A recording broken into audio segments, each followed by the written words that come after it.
Colegio de Ingenieros de Venezuela presentan. RCR presenta a María Alejandra Trujillo en Palabras más, palabras menos. Palabras más, palabras menos.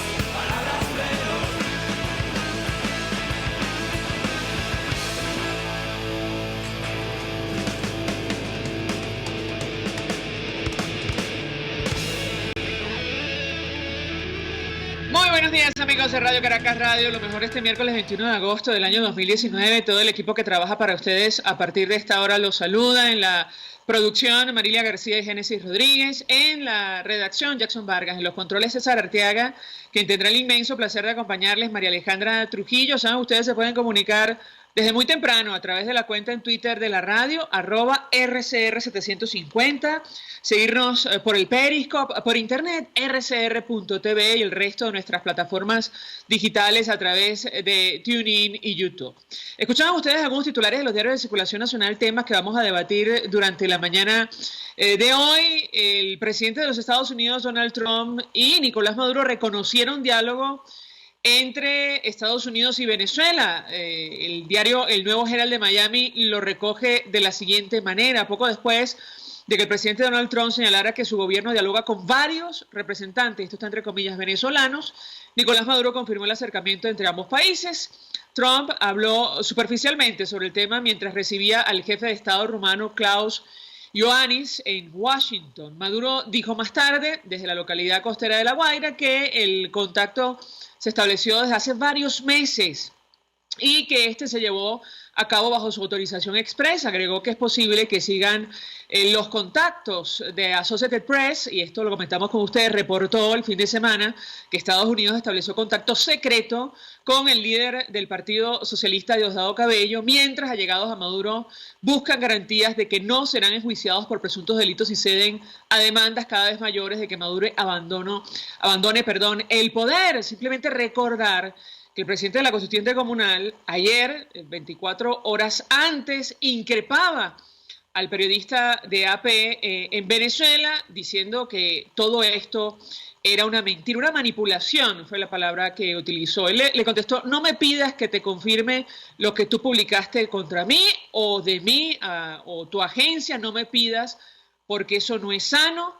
Se ve que la agencia quiere que yo legitime lo que sacó, una mentira, una manipulación. Bueno, era cierto, hay contactos con los Estados Unidos. De hecho, el embajador John Bolton, asesor de seguridad de la Casa Blanca, en su cuenta en Twitter escribió hace unos minutos lo siguiente a propósito de estos temas de las conversaciones. Como el presidente ha declarado en repetidas ocasiones, para poner fin al robo de los recursos del pueblo venezolano y la continua represión, Maduro debe irse.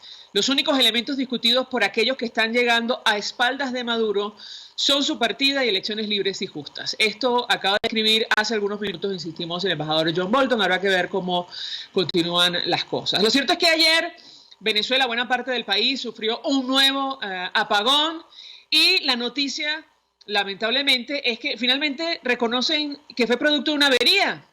Así lo informaba Corpoelec en su cuenta en Twitter. Efecto Cocuyo recogía la información de la siguiente forma: Corpoelec atribuye avería apagón en zonas de Caracas y Miranda. Lo cierto es que hubo entre 11 y 16 estados afectados por la falta de servicio eléctrico en nuestro país. Para hablar acerca de este tema, vamos a conversar con el ingeniero Winston Cabas. Saludamos en la línea telefónica al ingeniero electricista Winston Cabas, presidente de la Asociación Venezolana de Ingenieros Eléctricos, Mecánicos, Profesionales y Afines. Ingeniero, 1.000.000 de gracias por atendernos. Sí, María Alejandra, una vez más, la ciudad de Caracas, Venezuela, está sufriendo los embates de parecer una política pública del gobierno nacional en no asumir con certeza, con criterio profesional, con sentido venezolanista, es la labor de mantenimiento de nuestra industria eléctrica nacional. Efectivamente, se ha presentado un apagón una vez más en la línea 765 de 765.000 voltios, que es el pulmón de nuestro sistema eléctrico nacional. Pero allí ocurre un hecho fundamental, de que se está dependiendo única y exclusivamente del desarrollo hidroeléctrico del Bajo Caroní, es decir, del Guri, de Macagua y de Caruache. No tenemos en la actualidad generación termoeléctrica. Es por ello que cada vez que se presenta una falla en esta línea, se ve impactado severamente el servicio eléctrico en todo el territorio nacional. Nosotros del Colegio de Ingenieros de Venezuela, de la BIEM, le hemos dicho en reiteradas oportunidades al país que la línea 765 es el corazón, el pulmón de nuestro sistema eléctrico, que es aquella línea que transporta, que saca desde el Guri toda la energía que se produce allí. Y no existir generación termoeléctrica en las distintas ciudades del país, esto afecta severamente el servicio eléctrico, y es por ello que ha habido apagones. El de hoy fue en esa dirección y es en el sistema de transmisión, pero en días pasados ha habido fallas en la ciudad de Maracaibo, en el sur, en Barinas, en Portuguesa, en Mérida, en Trujillo, en Yaracuy. Son fallas propias del sistema de distribución. La crisis del sistema eléctrico es una crisis estructural, es a todo lo largo y ancho de la cadena del sistema, en generación, transmisión y distribución. Y el gobierno no hace absolutamente nada para resolver la crisis que hoy ocupa a todos los venezolanos. Ahora, ingeniero, llama la atención varias cosas. En principio, que este apagón también afectó a buena parte del área metropolitana de Caracas y el estado Miranda. Siempre se ha dicho, claro, esto antes, ¿no? Antes de que llegara, digamos, esta administración, que el área metropolitana estaba de alguna manera protegida, sin embargo, no ha escapado a este nuevo apagón. Quisiera su comentario al respecto. Lo cierto es que Caracas no está blindada. Eso lo dijo el inefable ministro de Energía Eléctrica, general Mota Domínguez, cuando dijo Caracas está blindada. La generación termoeléctrica de Caracas depende de unas centrales termoeléctricas que están ubicadas, unas en La Guaira, como Estacoa, Picure y Las Barcazas. La otra está ubicada en Guarena, las otras están ubicadas en los valles del Tuy, en San Antonio de los Altos. Son centrales termoeléctricas que no están produciendo absolutamente nada de energía eléctrica, o para decirlo en términos más, producen el 10% de su capacidad. Es decir, Caracas depende del desarrollo hidroeléctrico del Bajo Caroní, depende de la línea de transmisión. Y al presentarse una falla en esa línea de transmisión, se presentan los apagones en Caracas. Y nosotros lo hemos dicho hasta la saciedad. El problema es un problema de mantenimiento. El problema es un problema de que no hay recurso humano en la industria eléctrica nacional capaz de hacer mantenimiento, y se han ido por la crisis. Y PDVSA no está produciendo los combustibles que necesitan las plantas termoeléctricas en el país. En otras palabras, ni Caracas está blindada, ni el sistema eléctrico es confiable para los venezolanos. La crisis llegó para quedarse. Vienen más apagones, vienen más fallas, vienen más averías, y nosotros lo hemos dicho con responsabilidad al país, y de allí es la seriedad que tenemos ante los venezolanos, porque siempre le hemos dicho lo que está ocurriendo en el sistema eléctrico nacional. Justo iba a preguntarle, ingeniero, porque la última vez que hablamos fue con motivo de su exilio. Tuvo usted que huir de las autoridades, lo señalaron, trataron de responsabilizarlo por una falla que ocurrió también en nuestro país, y la razón fundamental era que usted, como otros especialistas, habían advertido que esto podía repetirse. Yo le pedí un comentario al respecto. Yo no sé a quién va a meter preso el teniente Diosdado Cabello. El pasado 22 de julio, cuando se presentó el apagón, nosotros veníamos con mucha responsabilidad indicándole al país que el sistema eléctrico venezolano era débil, inestable, frágil, que en cualquier momento, cualquier perturbación iba a ocasionar un severo apagón. Pues no fue un severo apagón, son múltiples apagones que se han presentado en las distintas ciudades del país. Como lo dije anteriormente, en todo el suroccidente del país, en Maracay, en Valencia, en los Andes, en todo el país hay todos los días fallas en nuestro sistema eléctrico, pequeños apagones. Cuando impacta severamente la línea de transmisión de 765 es cuando se presentan estos apagones que impactan en 22, en 15 estados de la nación. No sé a quién le van a echar la culpa. Ya el ingeniero Winston Cavas no está en Venezuela, pero nosotros tenemos la información de que vienen más apagones porque el sistema sigue siendo inestable, frágil, vulnerable, que cualquier perturbación, por muy leve que sea, impacta severamente en el servicio eléctrico nacional. Le invitamos a los venezolanos a que tengan paciencia, que haya unidad para ver cuándo salimos de este inefable gobierno que hoy esclaviza a todo venezolano cuando le entrega unos servicios públicos de muy mala calidad. Que cualquier país africano tiene, y con respeto a los países africanos, tiene mejor servicio público que nuestro país Venezuela. Hay problemas de agua, hay problemas de servicio eléctrico, hay problemas en la salud, hay problemas en toda la vida nacional. Sobre este tema, ingeniero, la expresidenta Bachelet, alta comisionada para derechos humanos de la ONU, lo dejó absolutamente claro en su informe. Ella advertía que la crisis en los servicios básicos de Venezuela respondía a la corrupción, el desvío de recursos y la falta de inversión. Yo le pediría un comentario al respecto, porque lo hemos hablado en otras oportunidades durante esta administración, y desde que declararon la emergencia se invirtieron o se malbarataron más de 100.000 millones de dólares. Es una cifra que se pierde de vista. ¿Qué puede decirnos? Es que esa cifra además crece todos los días. El gobierno, al no permitir que la Asamblea Nacional interpele a los responsables de la crisis del sistema eléctrico nacional, y eso hay que decírselo con voz alta y dura para que lo escuchen allá en Miraflores o en Fuerte Tiuna, para que lo escuchen. Los responsables de la crisis del sistema eléctrico, ¿quiénes son? Se lo voy a recordar a los venezolanos. Jesse Chacón, embajador de Venezuela en Austria. Argenis Chávez, gobernador del estado Barinas. El general Mota Domínguez, que debe estar en un exilio dorado. Rafael Ramírez y por supuesto Nicolás Maduro y Diosdado Cabello.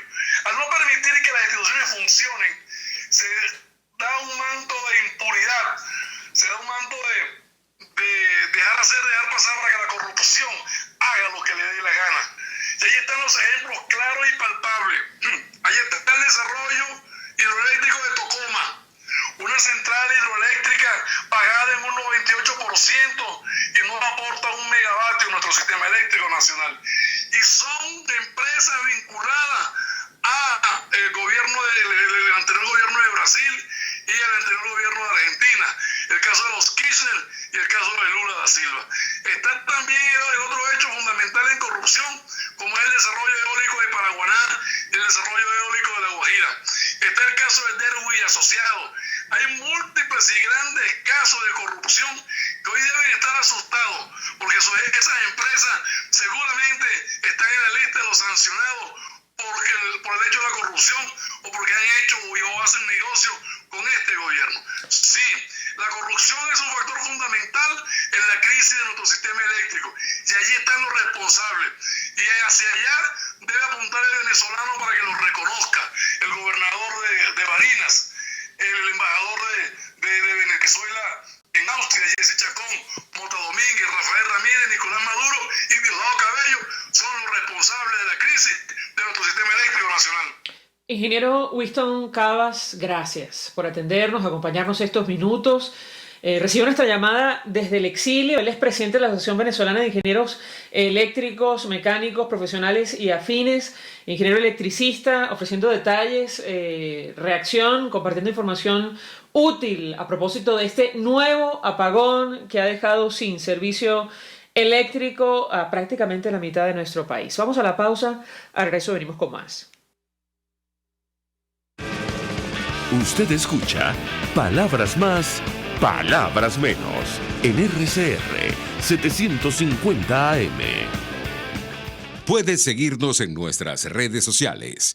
En Twitter, @RCR750, la radio que se ve. Colegas ingenieros, arquitectos y profesionales afines, el CEIBE a lo largo de sus 157 años de existencia siempre ha estado del lado correcto de la historia, defendiendo fervientemente la democracia, el profesionalismo y el desarrollo integral de nuestra querida y amada Venezuela.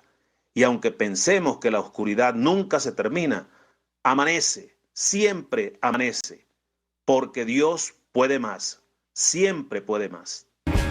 En el bar-restaurante Long Low puedes disfrutar lomito o langosta, pollo o el pescado como te gusta, una exquisita pasta al fileto o una suculenta hamburguesota. En Long Low se dan cita a los más exigentes comensales y tiene capacidad para 80 personas. Si eres el 81 no entras, no te quedes afuera. Acércate a la urbanización Santa Mónica, Avenida Teresa de la Parra, calle Rufino Blanco Fombona, pasando el centro comercial a la derecha. Bar-restaurante Long Low, poquito pero sabroso, Mensaje del ingeniero Kenick Navarro, presidente del FOMPRES CIB. Apreciado colega ingeniero, arquitecto y afín, el Fondo de Previsión Social del Colegio de Ingenieros de Venezuela, FOMPRES CIB, diseñó para la protección de tu salud el Sistema Integral de Previsión Social. El mismo tiene a tu disposición beneficios de la solvencia, asistencia primaria de salud, el plan de salud con coberturas de acceso VIP, todos estos planes pensando en la protección de tu familia. Para mayor información visita fomprescibe.net.be. Colegio de Ingenieros de Venezuela, construyendo futuro. En la crisis se encuentran las oportunidades. Aquí en Sin Estrés se las mostramos con invitados especiales que nos regalan sus experiencias por una Venezuela mejor. Cada tarde, de lunes a viernes a las 3, desde el emprendimiento, la educación, la salud y el entretenimiento. Por nuestra calidad de vida se nos hace necesario tomar un respiro del agobio diario, dedicar unos minutos a la salud mental y emocional para vivir sin estrés. Sin Estrés, de lunes a viernes a las 3 de la tarde por RCR 750 AM y RCR.tv, la radio que se ve. Todos las piensan, todos las escuchan y María Alejandra Trujillo te las dice. Palabras más, palabras menos. Continuamos, amigos. Palabras más, palabras menos, hablando acerca de lo que está ocurriendo en nuestro país.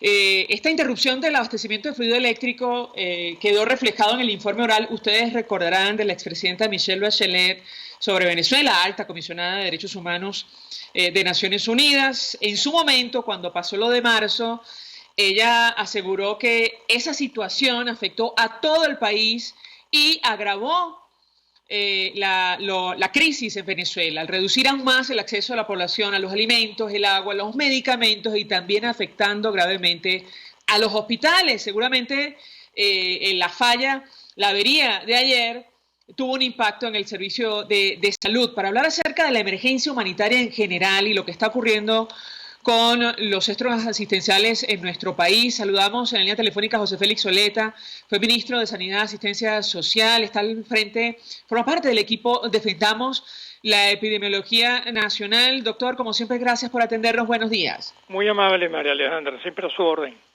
Mucho interés de conversar con usted acerca de lo que está ocurriendo en materia de salud con la emergencia humanitaria. A propósito de el plan que puso en marcha Naciones Unidas o en general la comunidad internacional, yo le preguntaría una primera valoración de su parte. Esto del servicio eléctrico en su momento fue fundamental, o al menos fue denunciado expresamente por la expresidenta Bachelet por el impacto en el caso concreto de los hospitales. ¿Qué puede decirnos?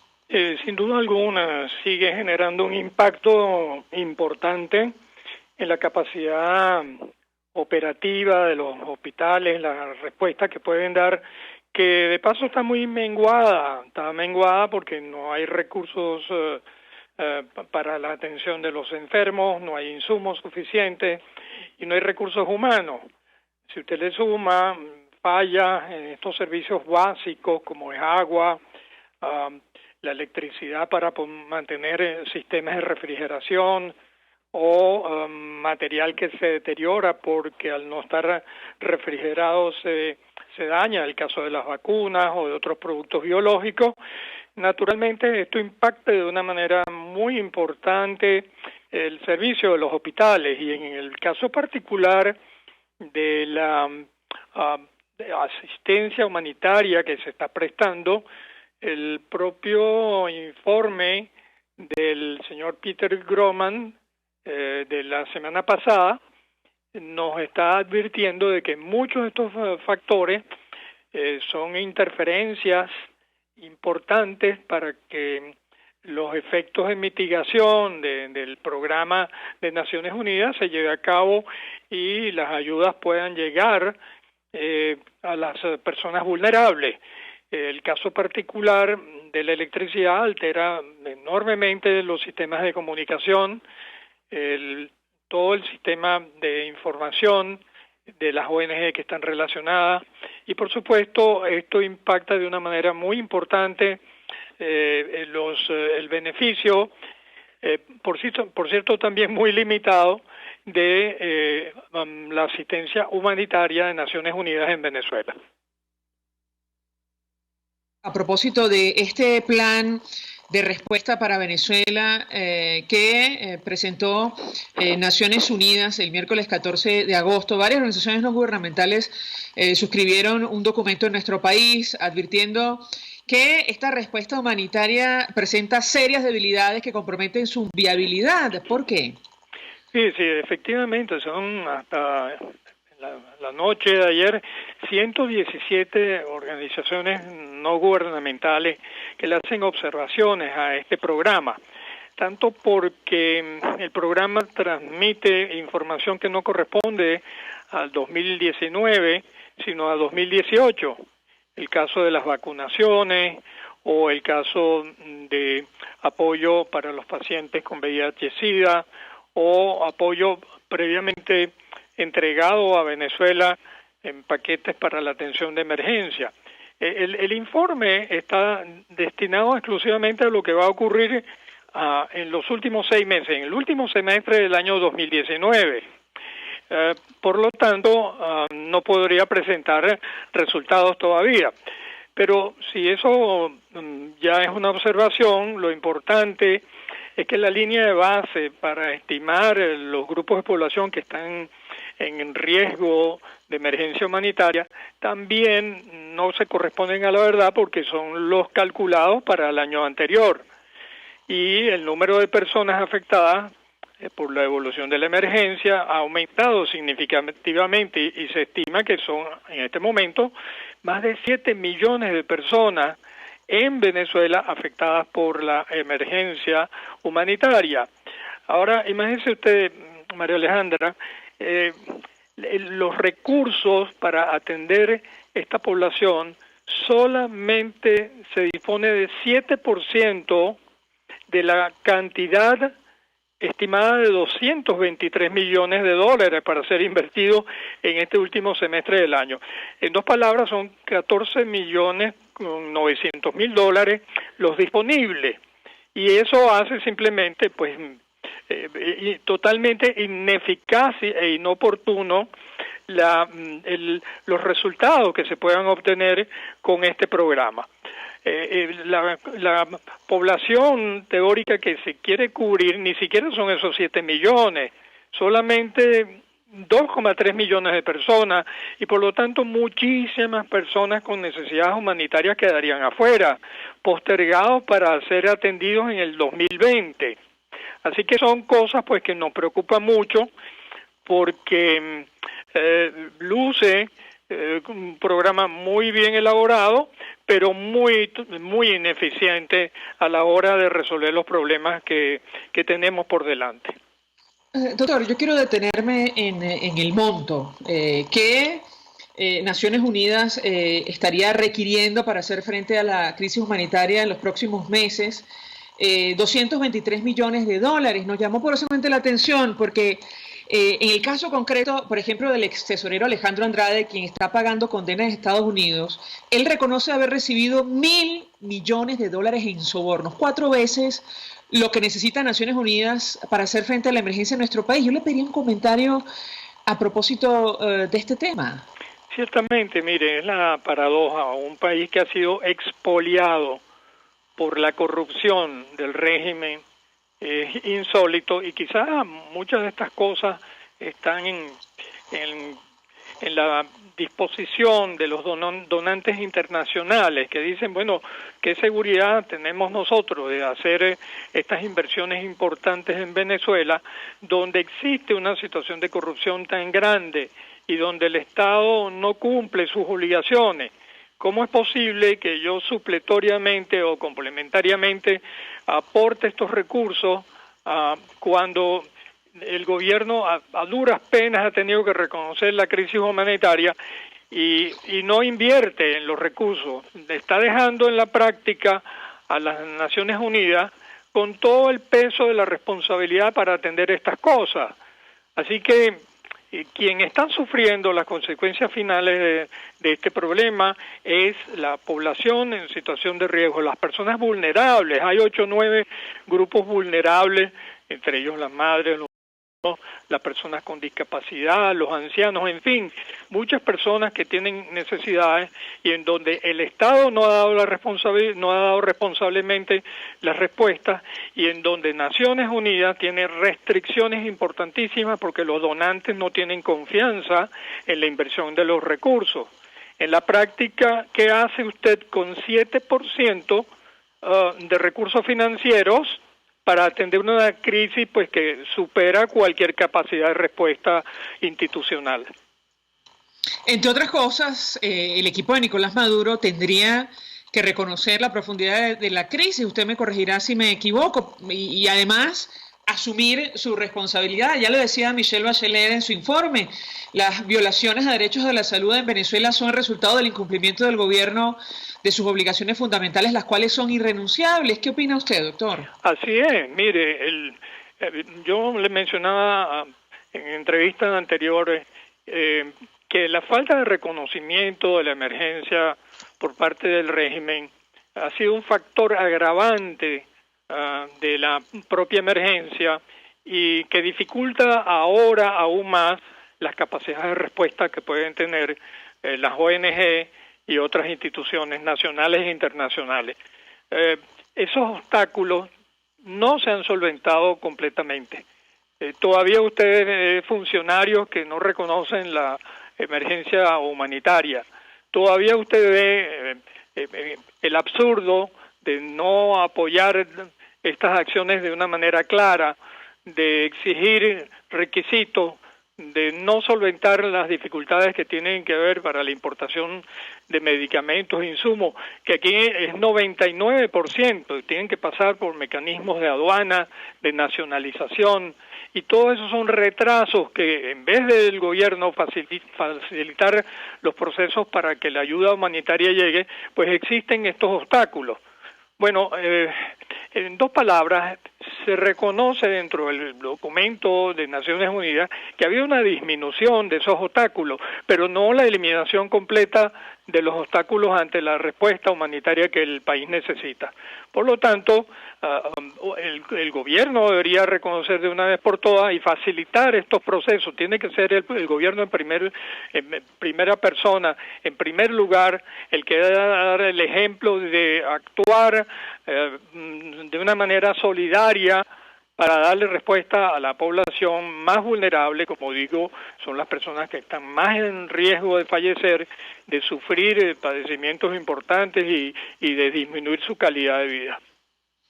A propósito del informe presentado, de este plan presentado el 14 de agosto por Naciones Unidas y las observaciones que han hecho organizaciones no gubernamentales en nuestro país, me da la impresión, doctor Oleta, que en el caso concreto de quienes están en el terreno comparten el criterio que ya expresó hace algunos meses Human Rights Watch, que pedía una respuesta a gran escala de la ONU para abordar la crisis de salud y alimentaria en nuestro país. Yo quisiera su comentario porque nos da la impresión que incluso reconociendo el problema y los detalles que menciona el informe de Naciones Unidas, se queda un poco corto. Lo escuchamos. Totalmente. La respuesta a gran escala no se ha podido dar y los números son muy evidentes. La respuesta es mínima en comparación con la magnitud de los problemas que se tienen. Quizás se ha logrado una mejor organización, un mejor aprendizaje, una mayor capacidad de estos organismos dentro del funcionamiento en Venezuela, pero con toda certeza, la respuesta que se está dando a los enormes problemas es simplemente mínima. Y en algunos momentos se está generando un problema adicional, que es la debilidad inducida en los propios organismos del Estado. Le señalo, por ejemplo, el Ministerio del Poder Popular para la Salud, en donde técnicos y especialistas pueden encontrar perfectamente mejores condiciones de trabajar con UNICEF o trabajar con la Organización Panamericana de la Salud, atraídos por sueldos y compensaciones en dólares, en vez de recibir un sueldo mínimo que no llega a $4 por mes. De modo que se está produciendo una migración interna de ese recurso calificado que quedaba en el Ministerio del Poder Popular para la Salud hacia estos organismos. Se está creando una suerte de ministerios en paralelo, pagados en dólares, mientras el Ministerio del Poder Popular de la Salud se queda con técnicos mal pagados, con un ambiente laboral extremadamente comprometido y, por supuesto, sin iniciativas, sin estímulos para el trabajo. Esta es una paradoja que se está dando y es parte del efecto de la crisis humanitaria. Esto se lo digo yo con toda certeza, porque es un fenómeno que hemos venido observando. Y eso debilita la capacidad del ministerio. ¿Cómo podemos crear 4 o 5 ministerios en paralelo ante la situación de emergencia? El Ministerio de Salud llamado UNICEF, el Ministerio de Salud llamado OPS, compitiendo con el Ministerio del Poder Popular de la Salud. Eso es inadmisible. Deberían existir cláusulas de incompatibilidad para que usted no, por supuesto sin ninguna intención, está extrayendo personal de alta competencia o calificada que trabaja en el ministerio. Ahora usted tiene 4 ministerios. Doctor, también doctor Julio Castro decía que la Cruz Roja presentó quejas formales por el retraso en la entrega de ayuda humanitaria a nuestro país. Yo le pediría un comentario a qué puede responder una situación de esa naturaleza.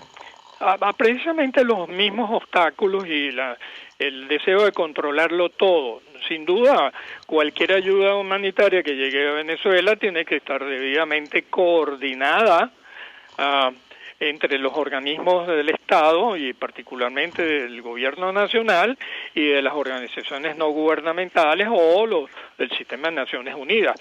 Pero usted no puede esperar, mire, 2 meses para que la Cruz Roja sea autorizada a introducir el segundo o el tercer envío, porque simplemente usted tarda un tiempo que es fundamental y termina no dando la respuesta apropiada en el momento apropiado a tantas carencias y necesidades.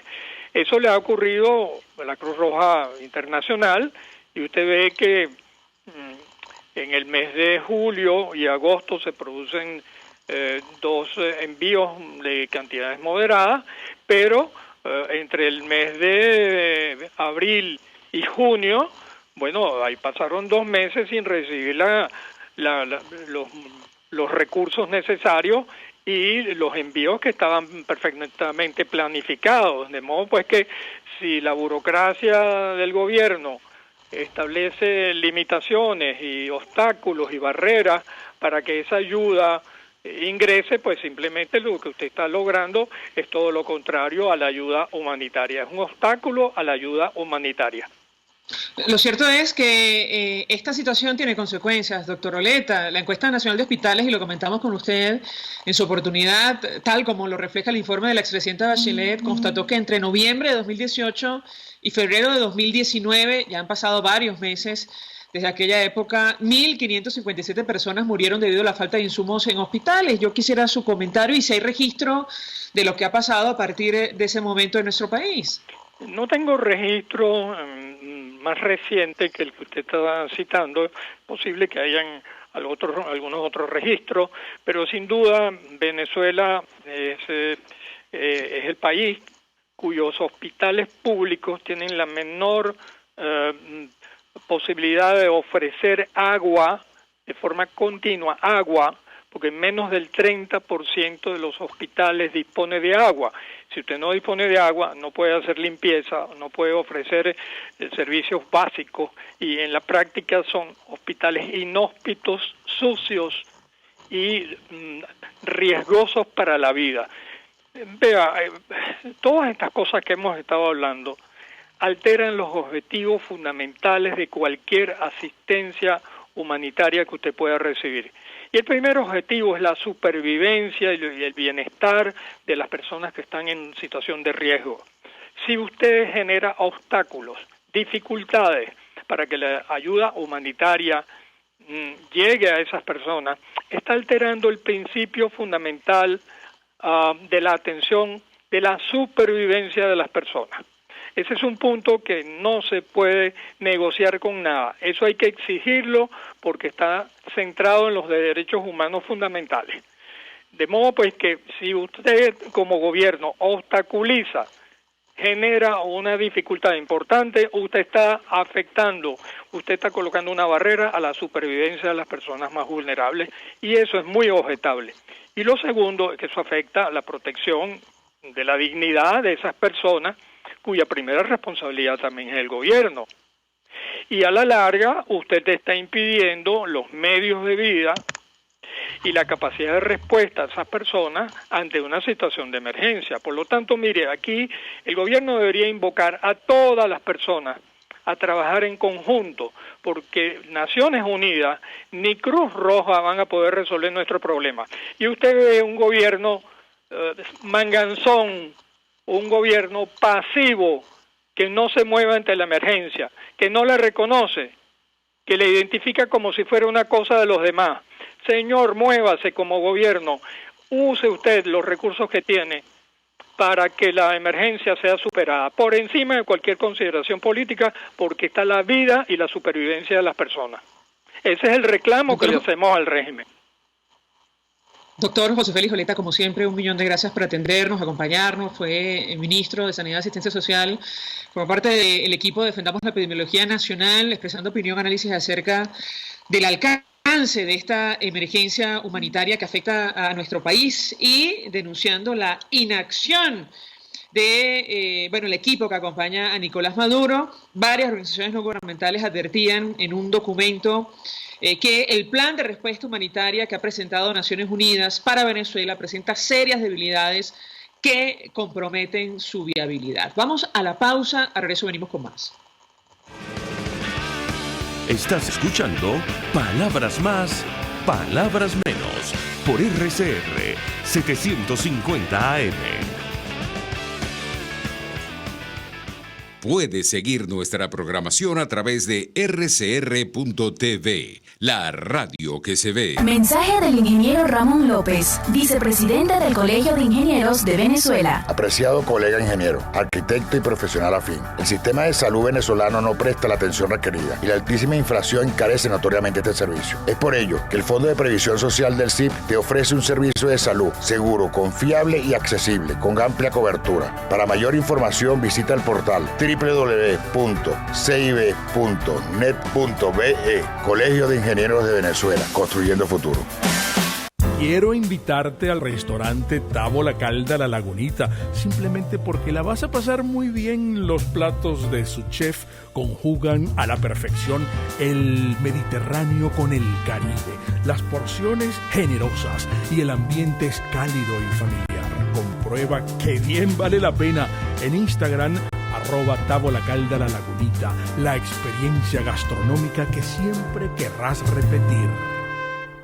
Mensaje del ingeniero José Peraza, tesorero del FONPRES CIB. Estimado colega ingeniero, arquitecto y profesional afín, el Colegio de Ingenieros de Venezuela y el Fondo de Previsión Social, preocupado por la salud de tu familia, ha diseñado un sistema de salud integral que coloca a tu disposición y que contiene asistencia primaria de salud, ambulancia, hospitalización, cirugía, oftalmología, dermatología, fisioterapia, psicología, odontología, farmacia y funerario. Para mayor información, visítanos a nuestros portales cib.net.be, fonprescib.net.be, Colegio de Ingenieros de Venezuela, construyendo futuro. El doctor José Eduardo Troconis y sus especialistas invitados le ayudarán a obtener cada semana el secreto para mejorar su calidad de vida en RCR Salud. usted podrá comprobar la veracidad de las tradicionales técnicas y últimas tendencias que se divulgan acerca de la salud y la medicina en nuestra sociedad. Hay mucho más dedicación y hay mucho más experiencia. Tenemos las herramientas. RCR Salud, todos los domingos, a partir de las 10 de la mañana, por RCR 750 AM. RCR 750 AM, porque lo bueno une. Información, opinión, contraste. María Alejandra Trujillo está en Palabras Más, Palabras Menos.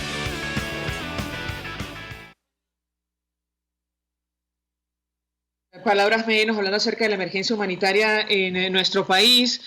Y para hablar sobre lo que está ocurriendo con los hospitales, saludamos en la línea telefónica a nuestro siguiente invitado, Mauro Zambrano. Él es dirigente sindical de hospitales y clínicas. Como siempre, gracias por atendernos. Muy buenos días. Buenos días, gracias, María Alejandra. Saludos a los radioescuchas.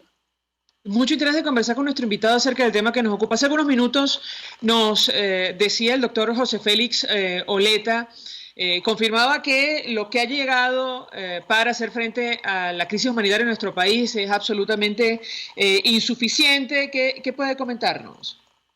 Sí, totalmente. Lo que ha llegado es sumamente insuficiente. Además que, bueno, hay una gran cantidad de medicinas en Colombia. No sabemos por qué no están.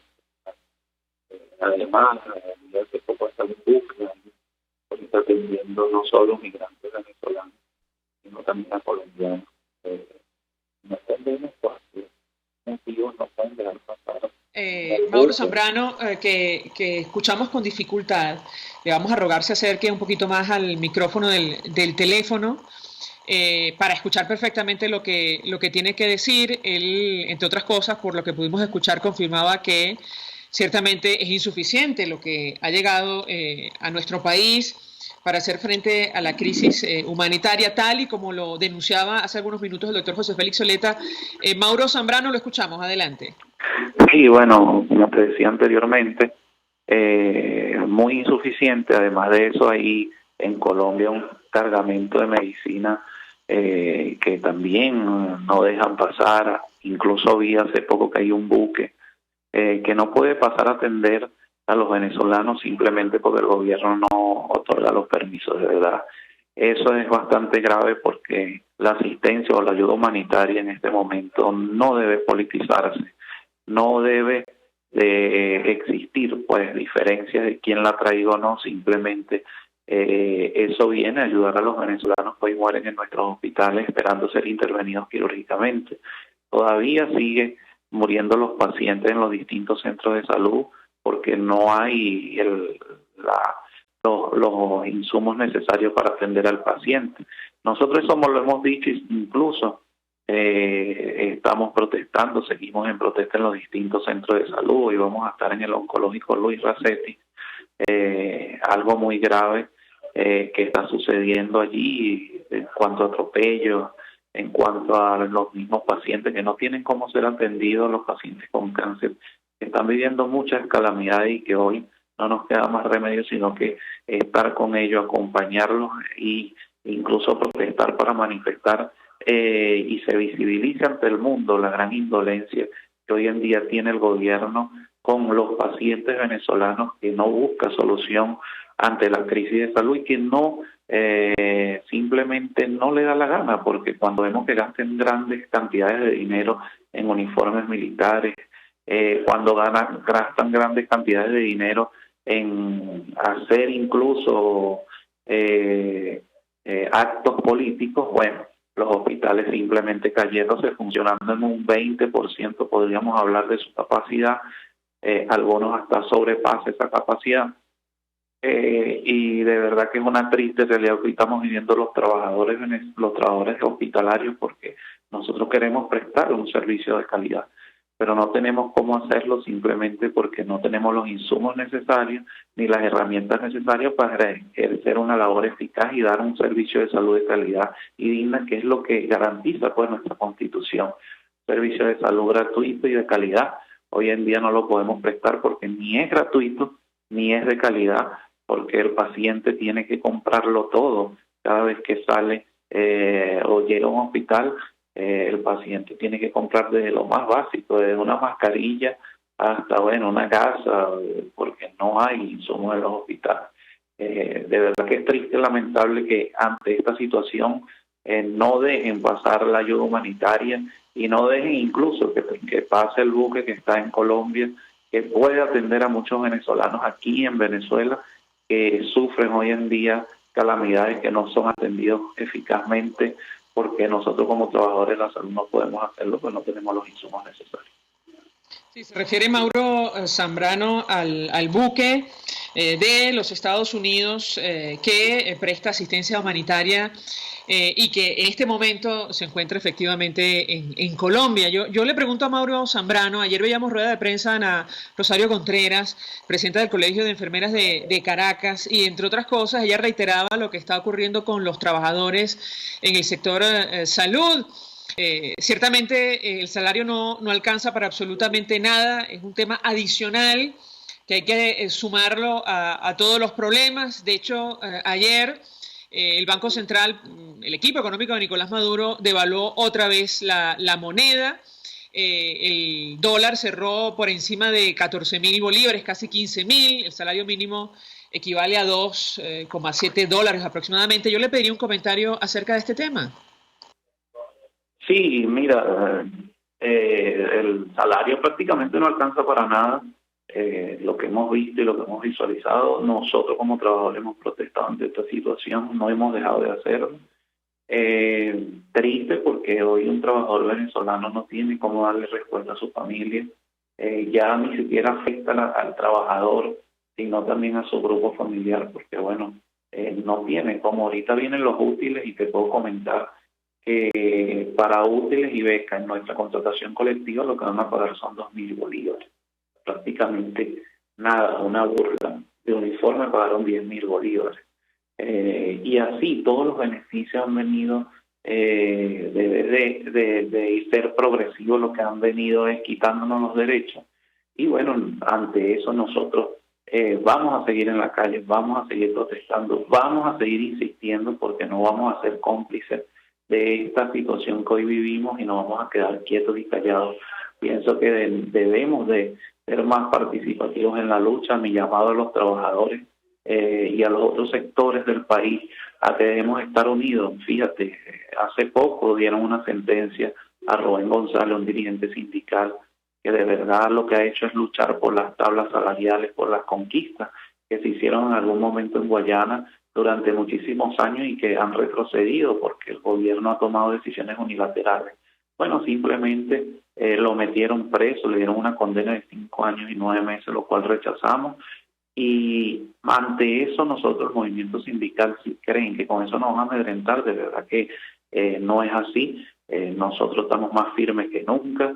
Llamo a la unión de todos los sectores del país, porque creo que es una gran oportunidad para salir a la calle, para protestar todos unidos, porque no hay manera ni posibilidad alguna de nosotros como trabajadores tener calidad de vida. Y obviamente tenemos que lucharla para lograr el cambio en el país. Gracias, Mauro Zambrano, por atender nuestra llamada, dirigente sindical de Hospitales y Clínicas de Caracas. Vamos a la pausa, ya venimos.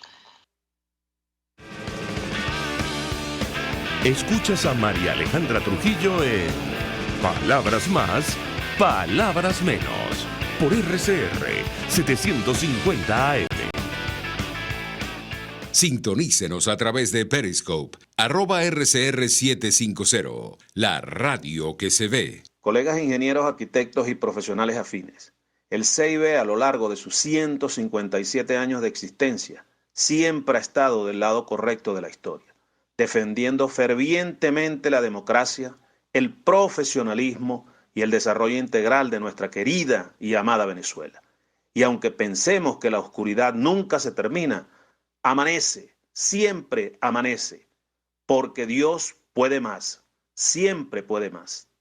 Si buscas cauchos especiales y específicos para tu rústico, te recomiendo Cauchera Fran Luis, donde los consigues como tú quieres, al mejor precio y con las mejores promociones. Bajando por la avenida Baral, al final, al lado del banco, teléfono 0212-481-1752. Correo caucherafranluis72@gmail.com. Cauchera Fran Luis, tu mejor opción.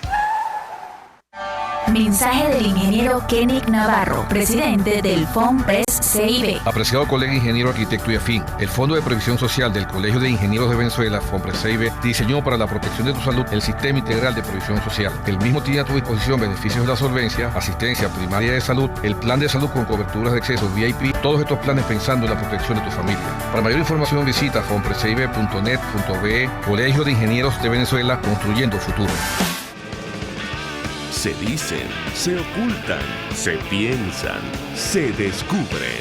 Palabras más, palabras menos. Con María Alejandra Trujillo.